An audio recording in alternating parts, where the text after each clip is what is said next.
It's a movie about wanting to be a villain, and we all kind of have our evil side, so that's really why we tapped into this guy. Yeah, it's about trying to balance work and family when work is trying to take over the world and be as evil as you possibly can. And we each have 3 kids, so we know what it's like to have 3 kids interrupting your plans to take over the world. So, character's just fun and silly, and it's certainly the first kids movie I've ever seen that's told from the perspective of the villain.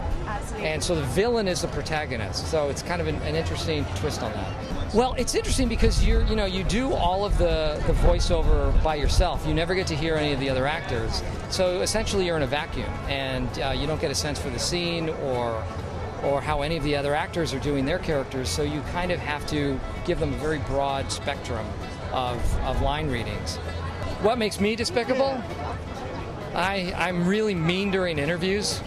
Are you? I tend to attack the interviewer. Yeah. If I were able to steal the moon, I don't think I would do it because it would impact the surf nation, and I couldn't do that to surfers. Are you excited about the next season of Office? I am. I think it's going to be fun.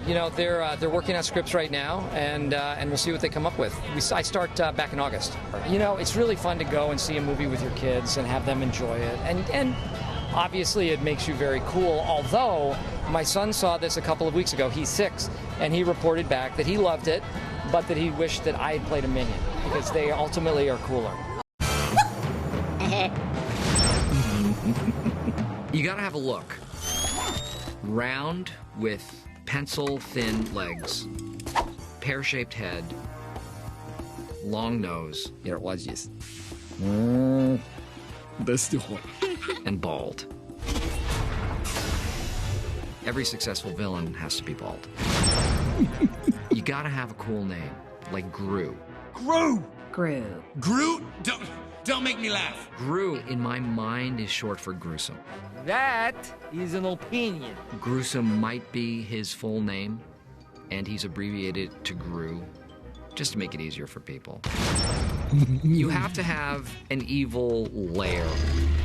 This is your house? Our home sweet home. He's not a cookie-cutter kind of guy. Rule number 1, you will not touch anything.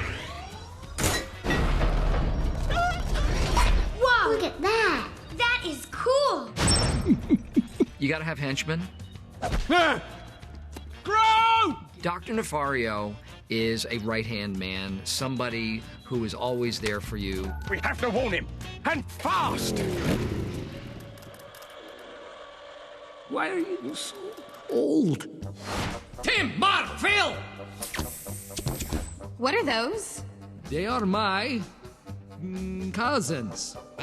And minions are tiny helpers. And what is a nefarious plot without tiny helpers? Hello, everybody! You guys are all right in my book. No raises. You're not going to get any raises. I think everyone deserves to have at least a few thousand minions in their subterranean lair, and who doesn't have one of those?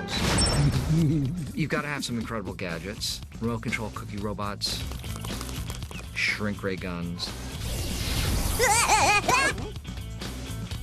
freeze ray guns, Freeze ray! Freeze ray! flying battle vehicles. Always a plus to have in your back pocket. But ultimately, you have to have some sort of devious plan. I shrink the moon. I grab the moon. I sit on the toilet. What?